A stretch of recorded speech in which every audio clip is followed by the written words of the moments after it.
Good morning बच्चों। बेटा आज जो अपना ये चैप्टर है फोर्थ चैप्टर उसका नेक्स्ट लेक्चर में देखिए बेटे, लास्ट टाइम हम कर रहे थे ड्रॉबैक ऑफ ऑक्टेट थ्योरी। भी जो ड्रॉबैक है ऑक्टेट थ्योरी के वो क्या होते हैं बेटा। ये जो थ्योरी है does not give the shape and relative stability of the molecule.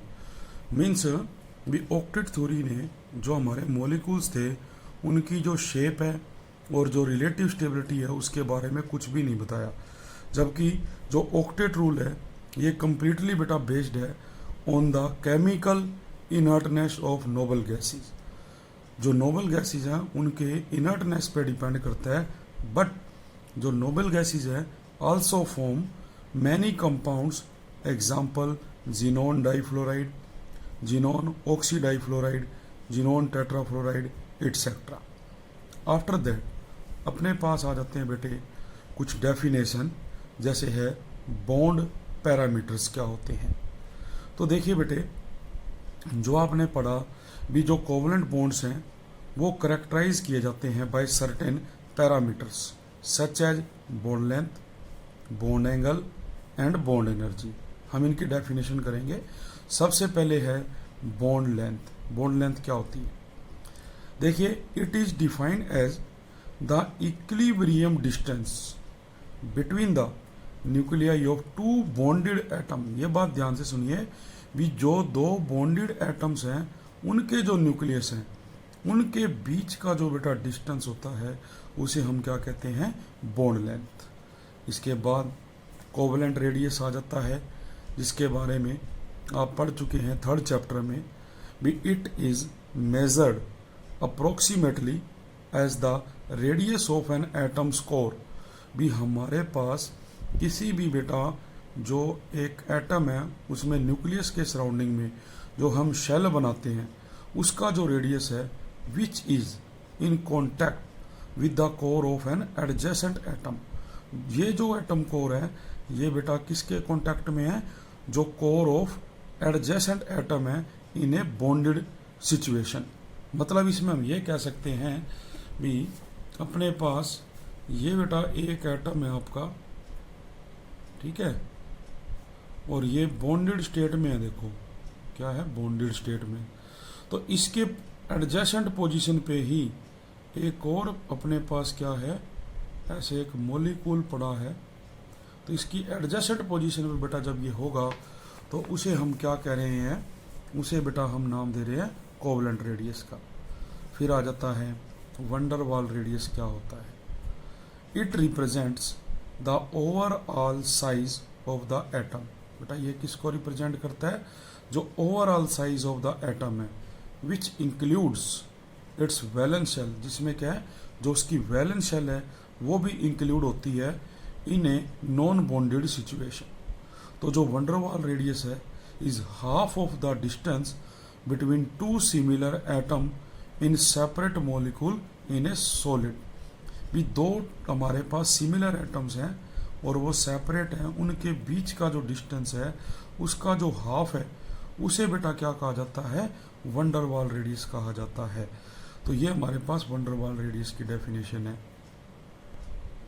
इसके बाद देखो बेटा, आपने ये याद रखना है भी जो बॉन्ड लेंथ होती है वो इन्वर्सली प्रोपोर्शनल है स्ट्रेंथ ऑफ बॉन्ड के। मतलब अगर बॉन्ड लेंथ ज़्यादा होगी तो जो बॉन्ड है उसकी जो स्ट्रेंथ है वो कम होगी, और अगर हम ये कहें भी जो बॉन्ड है वो स्ट्रॉन्ग है तो बेटा जो उसकी बॉन्ड लेंथ है वो कम होगी। तो इसके बेस पे हमारे पास है भी बॉन्ड लेंथ जो है बेटे देख सकते हो भी ट्रिपल बॉन्ड की क्या है? लेस देन है bond length of double bond से, और ये लेस देन है bond length of single bond. मतलब ये हुआ भी जो बॉन्ड लेंथ है सिंगल बॉन्ड की ज़्यादा है as compare to double, double की ज़्यादा है as compare to triple bond. लेकिन अगर स्ट्रेंथ की बात करें तो जो स्ट्रेंथ है वो ट्रिपल बॉन्ड की ज़्यादा होती है, फिर डबल बॉन्ड की, और फिर बेटा सिंगल बॉन्ड की। तो ये 3 पॉइंट आपने याद रखने हैं। अब आ जाता है बेटा बॉन्ड एंगल क्या होता है। देखिए बॉन्ड एंगल क्या है? It is defined as the angle between the orbitals containing bonding electron pair around the central atom। भी आपको देखते हैं भी जब किसी भी सेंट्रल एटम के सराउंडिंग में, मान के चलिए ये कार्बन है और इसके पास बेटा ये 4 इलेक्ट्रॉन है, यहाँ आपके पास ये 4 हाइड्रोजन है, यहाँ ये शेयरिंग करके इनके साथ बॉन्ड बना लेता है, तो इसके बीच में देखिए यहाँ पर एंगल बनता है। तो वही चीज़ बेटा यहाँ पर कही जा रही है अपने को भी, it is defined as the angle between the orbitals containing bonding electron pair, जो क्या कंटेन करते हैं, bonding electron pair around the central atom. किसके अराउंड में, जो सेंट्रल एटम है उसके अराउंड में, इन ए मोलिकुल, किसी भी मोलिकुल में या कॉम्प्लेक्स आयन में। तो it determines the shape of molecule और कॉम्प्लेक्स आयन। तो बेटा ये डिटरमाइन करेगा जो शेप ऑफ द मोलिकुल है या कॉम्प्लेक्स आयन। एग्जाम्पल के लिए अपने पास बेटा वाटर है, वाटर होता है H2O। तो H2O में देखिए हम बेटा वाटर मोलिकुल लेते हैं, तो वाटर मोलिकुल में देखो बेटा आप क्या देखते हो भी, अपने पास जो वाटर है H2O, इसमें ऑक्सीजन के साथ ये 2 हाइड्रोजन बॉन्ड बनाते हैं, तो इसमें जो बॉन्ड एंगल है वो 104 डिग्री का है। इसी तरह से आप मान लो बेटा लेते हो मीथेन का, जिसमें हम बात करते हैं 109 डिग्री और 28 मिनट का। इसी तरह से अगर हम अमोनिया की बात करें, जिसके पास ये 3 हाइड्रोजन होते हैं, यहाँ जो बॉन्ड एंगल है वो है 107 डिग्री का। तो इसमें देखो बेटा क्या कहते हैं, ये भी जो बॉन्ड एंगल में मैंने बताया। अब ये तो क्या थे बेटे हमारे जैसे बैंड स्ट्रक्चर है, बट जैसे आप लेते हैं बेरिलियम डाइक्लोराइड, तो इसमें आप देखेंगे भी जो बेरिलियम है वो 2 क्लोरीन के साथ बॉन्ड बनाता है, तो यहाँ जो बॉन्ड एंगल है वो कितना रहेगा, 180 डिग्री का रहेगा। अब यहाँ जो एक बात आपने याद रखनी है भी, जो बेटे लोन पेयर रिपल्शन होती है वो ज़्यादा होती है किससे, जो lone pair bond pair repulsion है, और जो lone pair bond pair repulsion है ये ज़्यादा होती है किससे, बॉन्ड पेयर रिपल्शन से।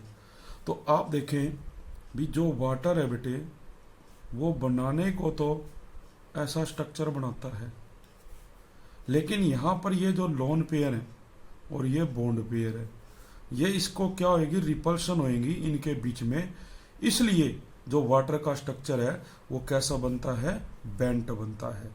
सेम इसी तरह अगर हम अमोनिया की बात करें, इसमें भी आप देखते हैं भी 3 हाइड्रोजन होती हैं, लेकिन ये जो लोन पेयर है इस बॉन्ड पेयर को रिपेल करेगा, तो ये बेटे 107 डिग्री का एंगल बनाएगा। तो इस बेस पे इसको आपने याद रखना है। फिर आ जाता है बॉन्ड एंथैल्पी। बॉन्ड एंथैल्पी देखो बेटा क्या होती है भी, ये एक वो अमाउंट ऑफ एनर्जी होती है जो हमें चाहिए to break 1 mole of bond, भी जो 1 मोल ऑफ बॉन्ड है उसे ब्रेक करने के लिए of a particular type between 2 atoms in A gaseous state. इसको मेजर किया जाता है इन किलो जूल पर मोल। तो जो बॉन्ड एंथैल्पी है ये डायरेक्टली प्रोपोर्शनल होती है स्ट्रेंथ ऑफ बॉन्ड, मतलब जितना ज़्यादा बॉन्ड स्ट्रॉन्ग है हमें उतनी ज़्यादा जो है एनर्जी उसको देनी पड़ेगी। अब एग्जांपल है जैसे अपने पास H2 गैसियस स्टेट में हम इसे बेटा बॉन्ड एंथैल्पी देंगे तो ये टूट के 2 एटम्स देगा हाइड्रोजन के, तो यहाँ जो बॉन्ड एंथैल्पी है वो 435.8 किलो जूल पर मोल है। इसी प्रकार ऑक्सीजन है, नाइट्रोजन है। कहते हैं मोर द बॉन्ड एंथैल्पी जितनी ज़्यादा होएगी more will be the strength of bond and vice versa. तो ट्रिपल बॉन्ड सबसे ज़्यादा बड़ा है डबल बॉन्ड से, डबल बॉन्ड बड़ा है सिंगल बॉन्ड से। लेकिन ये तो थे 2 एटम, अपने पास बेटा समटाइम्स क्या होगा, पॉली एटॉमिक मोलिकुल्स आएंगे, और पॉली एटॉमिक मोलिकुल्स में हमें और भी ज़्यादा एनर्जी देनी पड़ेगी। जैसे एग्जांपल के लिए बेटे वाटर है, वाटर को जब तोड़ते हैं तो ये H प्लस OH देता है। तो यहाँ सबसे पहले स्टेप में जो एंथैल्पी है वो 502 किलो जूल पर मोल है। फिर बेटा इस OH को तोड़ेंगे, ये अपने को हाइड्रोजन और ऑक्सीजन देगा, जिसमें जो एंथैल्पी है वो 427 किलो जूल पर मोल रहेगी। और ये देखो दोनों में सेम नहीं है, इसलिए जो पॉलीएटॉमिक मॉलिक्यूल्स हैं द टर्म मीन और average bond enthalpy is used.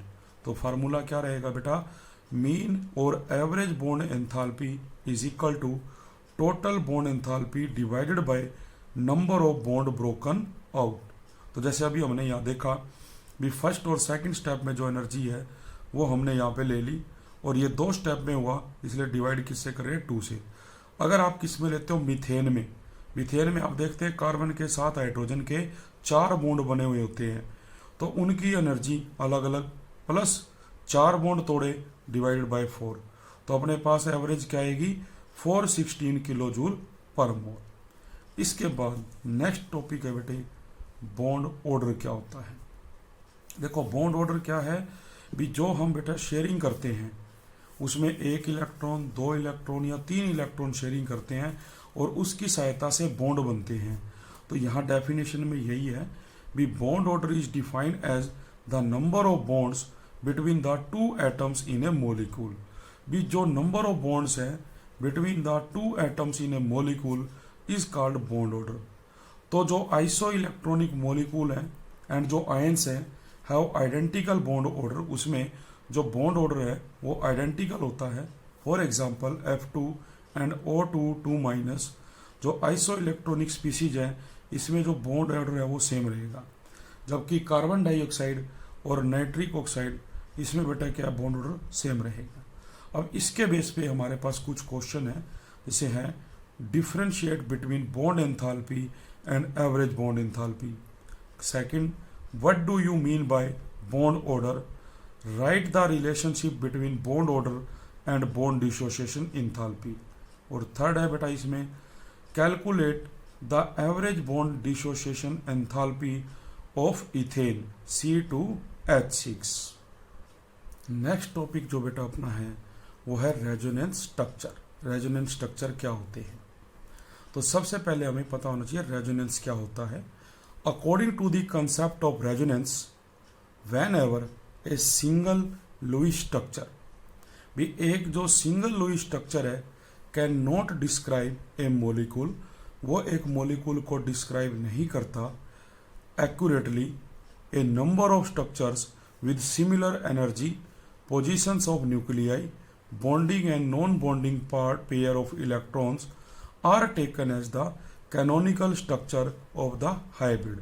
मतलब बेटा जो हमारे पास एक मोलिकुलर फार्मूला है उसको हम अलग अलग जो स्ट्रक्चर है उनकी सहायता से रिप्रेजेंट करते हैं। फॉर एग्जांपल O3 जो ओजोन मोलिक्यूल है can be easily represented by the structure 1 and 2 shown below. First है, जैसे आपको पता है बेटा एक ऑक्सीजन में वैलेंस इलेक्ट्रॉन कितने होते हैं, 6, तो इसके पास देखो 6 हैं, इसके पास भी 6 हैं और इसके पास भी 6 हैं। अब होगा क्या भी, इसके और इसके ये जो 2 हैं आपस में शेयरिंग करके डबल बॉन्ड बना लेंगे।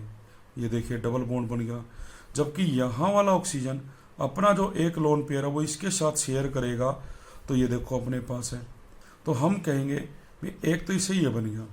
अब ये ना बना के हम क्या करें, इस वाले की जो लोन पेयर है इसके साथ शेयर करवा दें और इसका जो है इसको दे दें, तो अपने पास जो स्ट्रक्चर है वो देखो ये बनेगा। अब ये जो फर्स्ट और सेकंड स्ट्रक्चर है ये बेटा इक्वलेंट है किसके, दिस स्ट्रक्चर की, जो क्या कहलाता है, रेजोनेंस हाइब्रिड कहलाता है। इसमें जो यहाँ पे दोनों ऑक्सीजन के बीच में बॉन्ड लेंथ है वो 128 पिकोमीटर है बेटा। इसी प्रकार से अपने पास रेजोनेंस है इन कार्बन डाइऑक्साइड। कार्बन डाइऑक्साइड में आप देखो भी कार्बन के पास बेटा क्या है, 4 इलेक्ट्रॉन होते हैं, 2 मैंने यहाँ पे ले लिए, 2 मैंने यहाँ ले लिए। अब इस ऑक्सीजन के पास कितने होते हैं, 6, इसके 2 इसके साथ शेयरिंग करके डबल बॉन्ड बना रहे हैं, इस ऑक्सीजन के 2 इस कार्बन के साथ शेयरिंग करके डबल बॉन्ड बना रहे हैं। अब हम क्या करें, इस डबल बॉन्ड को यहाँ शिफ्ट कर दें।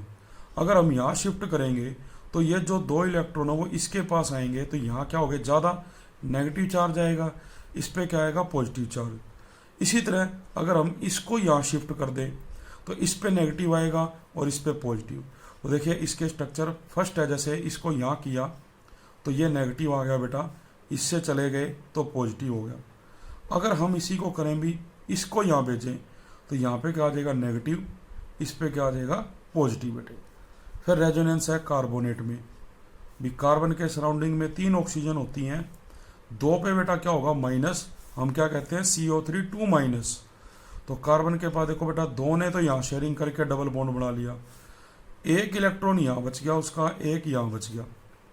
अब क्या होता है भी, 2 इलेक्ट्रॉन हम दे रहे हैं, तो 2 दे रहे हैं तो 1 इसके पास आएगा शेयरिंग करेगा सिंगल बॉन्ड, 1 इसके पास आएगा शेयरिंग करेगा सिंगल बॉन्ड, तो ये बन गए। अब इसको देखने की बजाय अब देखो डबल बॉन्ड यहाँ था, अब हम अगर यहाँ बनाएं डबल बॉन्ड तो इस पर माइनस आएगा, देखो ये माइनस का, ये भी माइनस का, ये डबल बॉन्ड। अब अगर हम यहाँ करें तो ये माइनस रहेगा, ये माइनस, ये माइनस का, ये माइनस का, और ये क्या हो गया बेटा, डबल बॉन्ड। अब इसी बेस पे जैसे अपने पास बेटा एक स्ट्रक्चर और होता है, उसमें आप देखें भी जो स्ट्रक्चर है कैसे बनाएंगे। जैसे मान लो हम बनाते हैं रेजोनेंस स्ट्रक्चर ऑफ बेंजीन। अब जो बेंजीन है बेटे वो इस तरह से होती है, जिसमें अल्टरनेट पोजीशन पे क्या होते हैं, डबल बॉन्ड।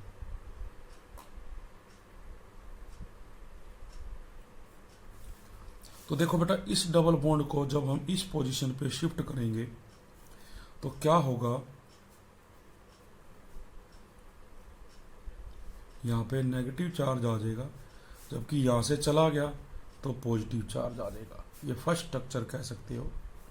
फिर बेटे आप इसको यहाँ शिफ्ट करोगे तो ये बॉन्ड जो है यहाँ शिफ्ट होगा, तो जो स्ट्रक्चर है वो ऐसे बनेगा।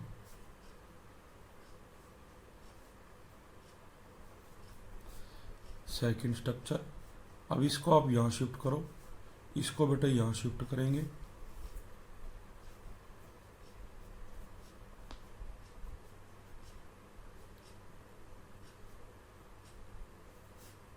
Third structure. अब बेटा ये यहाँ जाएगा वापिस, तो अपने पास क्या बनेगा,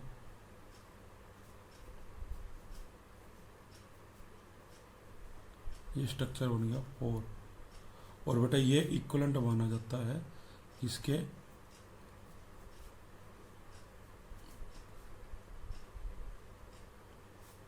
रेजोनेंस